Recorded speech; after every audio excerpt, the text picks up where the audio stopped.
I am myself. I am a self. What does it mean to be a self? Remember yourself as a child, say attending grade school. Look at an old photo. Then look in the mirror. Those two pictures are the same person, right? How so? They don't look the same. Their memories are different.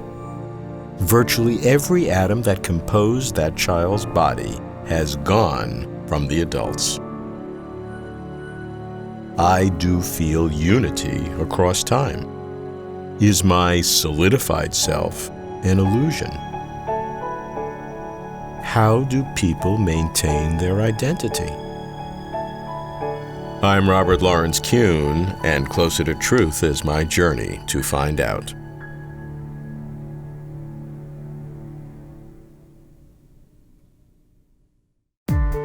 Dissecting personal identity means discerning individual consciousness.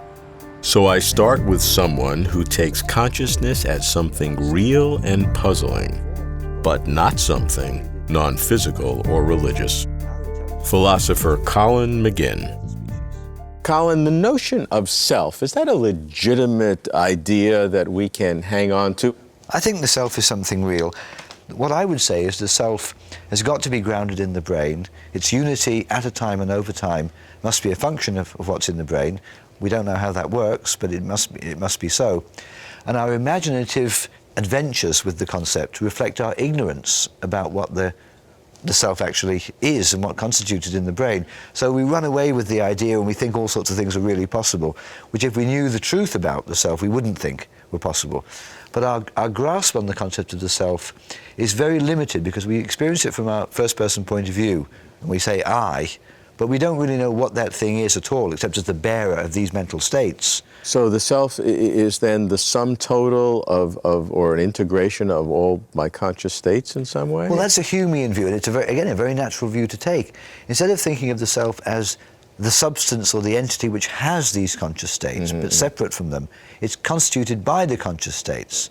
And because of those relations, we say there's a self existing over time. The problem with that is it seems too thin to ground the idea of personal identity as you existed at an earlier time and you, the self-same thing, exists at a later time. All we've got is the idea that you at a later time are causally connected to you at an earlier time. Right. That isn't the same thing as you're persisting through time. Right. People imagine the self to be capable of all sorts of strange things, rather supernatural things, where it can exist independently of the brain, for example. I'm saying that arises wholly from the fact of our ignorance of how the self is rooted in the brain. But the issue is extremely difficult because we don't have any clear conception of what this thing is. We have a very thin conception. It's just the idea of I. If you say to somebody, well, tell me more about the thing you refer to as I can say to you, as one of Hume's famous points, I can tell you what's going on in that self right now, what ideas the self has. Right. If you say, no, I don't want to know about that, I want to know what the self is. There's nothing left over. There's nothing left over. You don't encounter it in introspection. You don't perceive it in somebody else. You only perceive their body. It seems a kind of receding, transcendent thing that is capable of strange feats. The odd thing about the self is that the more you're thinking about it, the more you're pushed to the absolute extremes. Either there is some sort of a mystical, supernatural dualism, or there's no such thing as self. It's just an artificial construct of all the different perceptions that we have. That's right.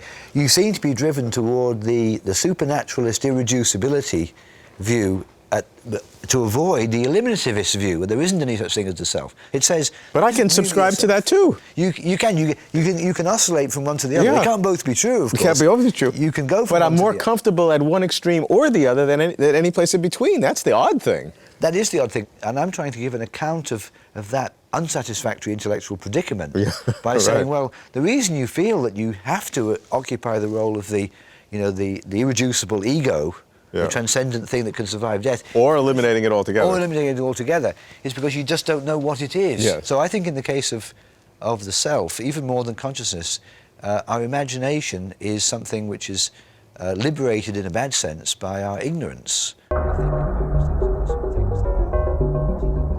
To Colin, the self is real. And although how the self persists over time is a mystery, it must be rooted in the brain. But how in the brain? By what mechanisms? I can't even imagine what could count as an answer. But some say there is no mystery, because there is no self. The self does not exist. That's why I go to Oxford, to meet former parapsychologist, now skeptic, Susan Blackmore. Bashful, Sue is not. Her lifelong interest in consciousness germinates startling ideas. Sue, the common perception is that we're individuals and we have this continuity. We think we're the same person. What is it about us that can give us this illusion of personal identity? You're absolutely right. There's no reason to suppose that there is real continuity of a self, because if you look at what a body and a brain is, there's no room for a thing called a self that sort of sits in there and has the experiences, or sits in there and decides what to do. You know, there isn't. So then the question becomes, well, why does it feel that way? And that, to me, is the really interesting question. If continuity of self and consciousness is an illusion, why do we think it's true? Right. I take a really radical view on this, I think. I do a lot of meditation, and it seems to me now that in the normal way of thinking, it's quite easy to think, I'm here now, and that was me a few minutes ago, a bit different, but you know.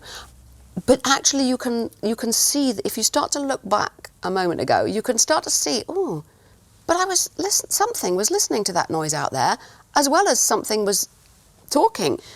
I think what happens is that the illusion of continuity is only created when you look for it. When you ask yourself, oh, can I remember what I did this morning? Or can I remember when I was a kid? Because this brain can pull up memories, you make this story that I have lived this life. And you call something I. You don't know what it is, but you call it I. And language is so used to it that you don't realize that's a really bizarre thing to do. So you imagine this continuous kind of stream of consciousness that every day when you're awake. But actually it's not like that at all. Actually, there's just multiple parallel things going on. And every so often we go, ooh, that's me, you know, and invent this story. So the implication would be that this unity, this elusive unity, really has no possibility of living beyond the bodily Absolutely death. not. Absolutely not. I mean, when you see that, when you see the non-existence of the self you thought was so important, then death has no sting anymore. Because there never was a you to die. Every moment is just a new story. There's a story being told that has something in common with that story. There's a similarity carrying on. But there's nobody there to tie it together. This so-called me now is really just another reconstruction. There was another one half an hour ago, and there'll be another one. But they're not really the same person. They're just stuff happening in the universe.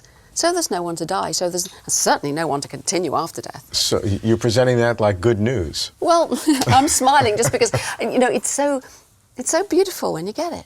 And you just actually, you can let go and just accept that it's just the universe doing its stuff. It's not me against the world, because there isn't really a me at all. To Sue, personal continuity is a mirage, because personal identity is an illusion. That's ridiculous, Sue. That's what I feel. But wait, here's what I know. If my mind is just my brain, the science drives me to agree with Sue that the self is unreal. I'd be discomforted by loss of personal status, but not displeased because I'd know real truth.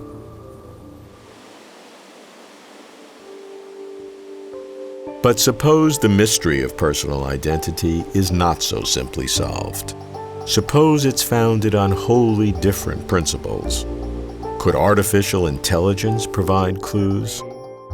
Futurist Ray Kurzweil asserts that non-biological intelligences will soon dwarf human intelligence.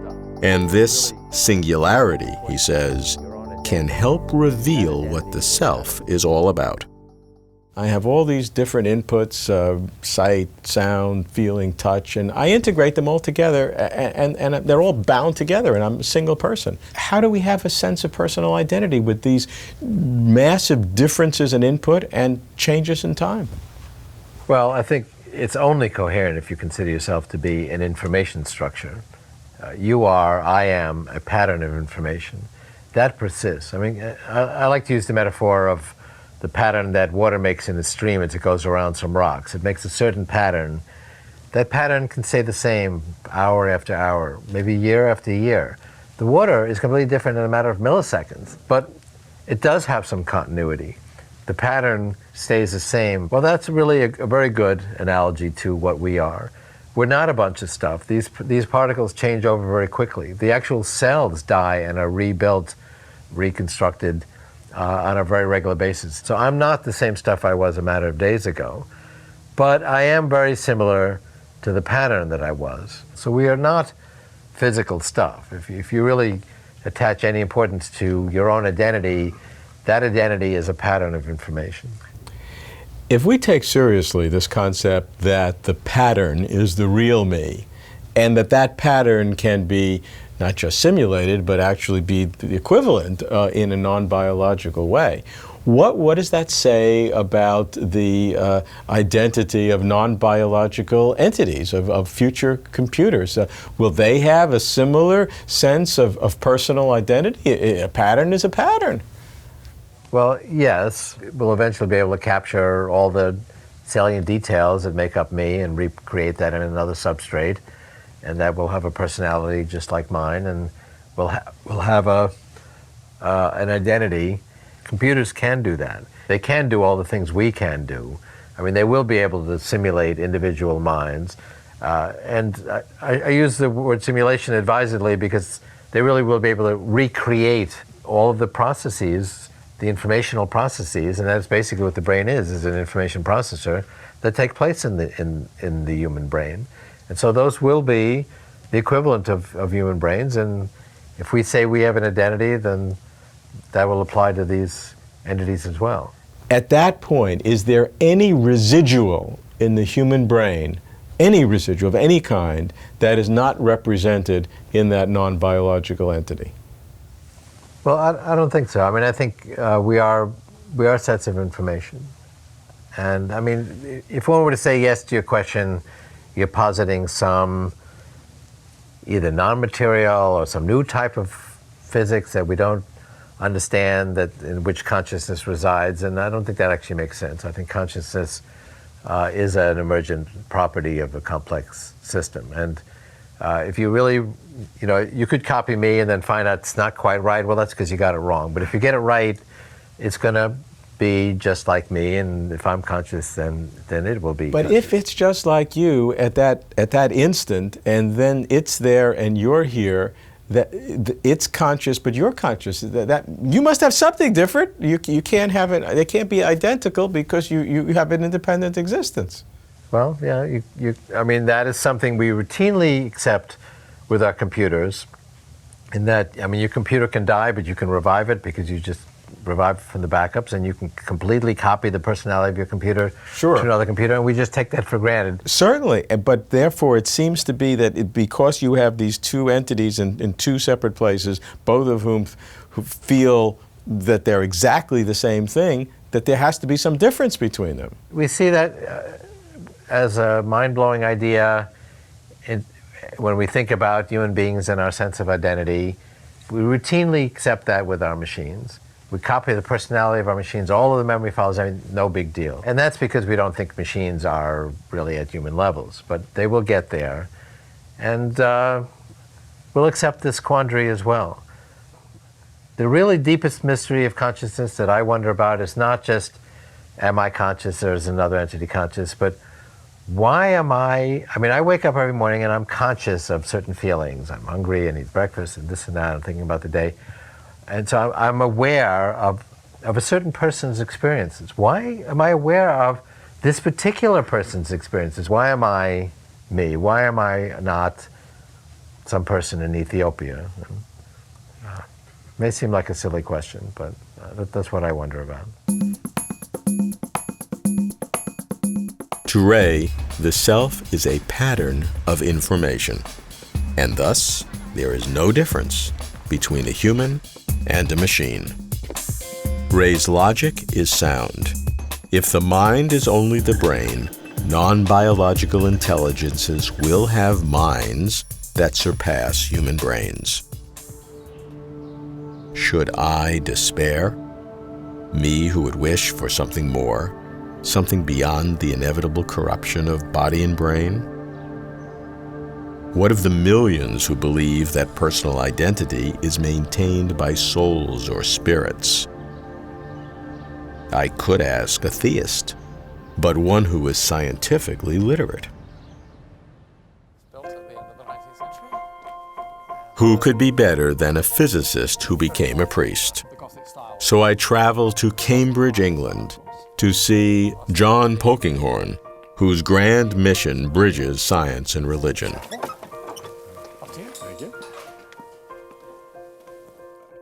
John agrees with fellow scientists that patterns of information carry the self, but as to what follows, he diverges radically.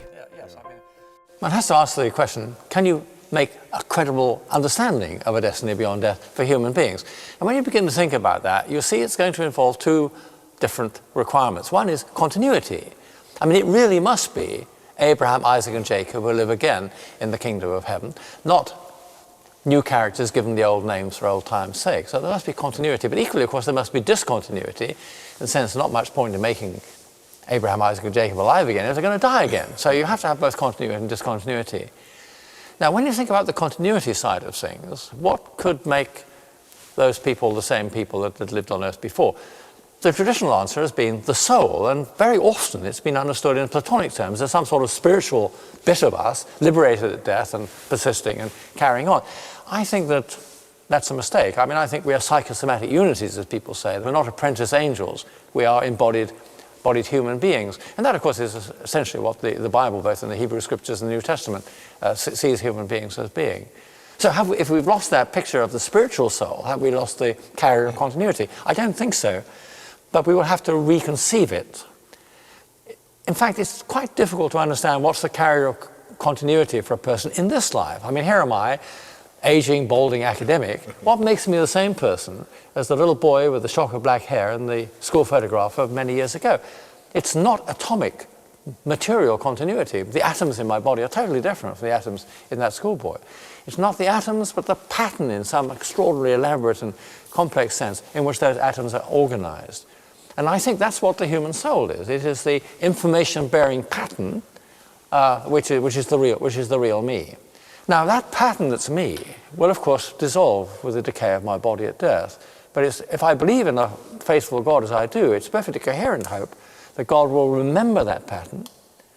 That's not keeping me alive, but will remember the pattern, not to lose it, and will reconstitute that pattern in an act of resurrection.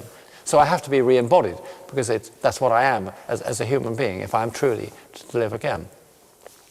That's the continuity side of things. The discontinuity side of things is that I'm not made alive again in order to die again. So though I'm going to be embodied, I must be embodied in some new form of matter.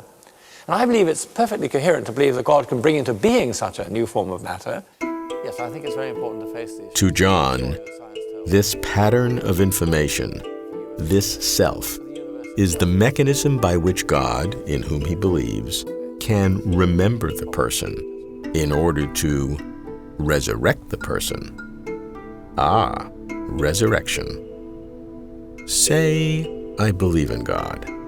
Resurrection would be the natural extension of personal continuity. So I go to Notre Dame to meet a philosopher who ponders how God could do the resurrecting. Peter van Inwagen. I start with personal continuity. Peter, do we distinguish between a human person and a human organism? Well, you certainly could. If you're René Descartes, for example, you think that the human person is an immaterial thing that causes things to happen in the human organism, which he would call the human body. If you take the position that I take, that is simply the position that the human person and the human organism are identical, that I am the very same thing as this living organism that's right here. You've used something called the duplication argument to support that position. How does that work? We're familiar, those of us who've wasted time reading science fiction, with the perfect duplicating machine. As you put any perfect duplicate, any object into the machine, and on the other side, after you press the big red button, there appears an atom for atom perfect duplicate of it. If we put a cheese sandwich there, I'm sure everybody will agree we'll get a cheese sandwich that we could eat. What about a simple living thing like a bacterium? Would it wriggle around in the fluid? I should think so. A bacterium is a complicated biochemical machine. Now we can move up the biological hierarchy, the great chain of biological being. We can have a beetle, a mouse, and so on. I would think the mouse will be alive and behave just like the original mouse. If you'd taught the original mouse to find its way through a certain maze, the duplicate ought to be just as good at doing that. In fact, nobody could tell the two mice apart. Then what happens if you put a human being there? I would think that you would get a human being that would believe that he was the original, that nobody, not if it's a man, not his wife, not his confessor, not his psychiatrist, not his best friend, nobody could tell him from the original. If you consider the story and you do believe that that's what the outcome is, then shouldn't you, like me, say that the person is identical with a living organism? And how you determine that would give your understanding of how you maintain physical identity, because what you've now done in the duplication of these parts is to create two physical identities. That's right. They're two different people. Certainly, if you stick a pin in one, only one of them feels pain. There's two people. Now, you believe in God, and you believe that ultimately there will be a resurrection of the dead. St. Paul, when someone asks him this question, this is recorded in 1 Corinthians, somebody says, by what means does the resurrection come? And first of all, Paul says, you fool. But he does proceed to answer the question, and he says that something survives of the original person. There's no dualism, here in St. Paul. He says there's a gymnos caucus, a bare kernel of the original person that survives, and it seems to be something material. That's about the only thing that Revelation, as I see it, has to tell us on the subject. So I assume that an omnipotent being somehow achieves some sort of material continuity between the resurrected person and the dead person, which is identity preserving. And this continuity, though, is not just reconstituting atoms. It has to be something different. No, that wouldn't be. That's really, if you think about it. Well, what else can be material if it's not reconstituting atoms? There may be features to the material world that we don't understand. Who knows what avenues are open to a material being? Maybe space and time are much different from what we think. So I don't see any reason to think that this is impossible. It's just how it would be accomplished is not clear to us.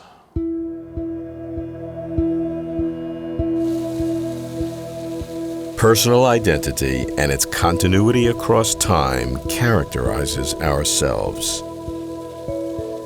How could this work? 4 ways. 1. The self is not real. It's an illusion of brain systems. 2. The self is real, but it's a psychological construct, and still the self is just the brain. 3. There is a spiritual aspect to the self. Something non-physical is needed to make a self. 4. The self is a soul or spirit. The brain is mere mechanism. Personally, I reject 1 and 4. The self is real, and the brain is crucial.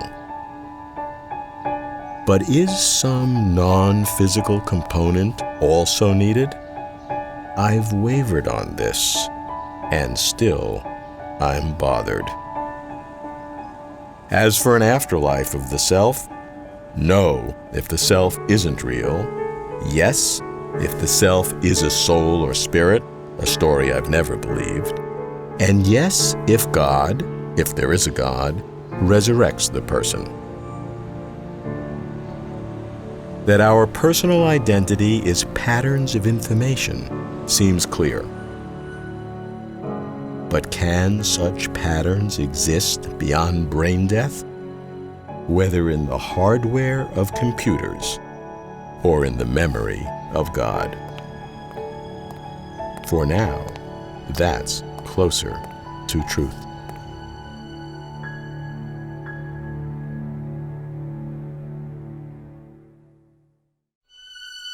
For complete interviews and for further information, please visit closertotruth.com.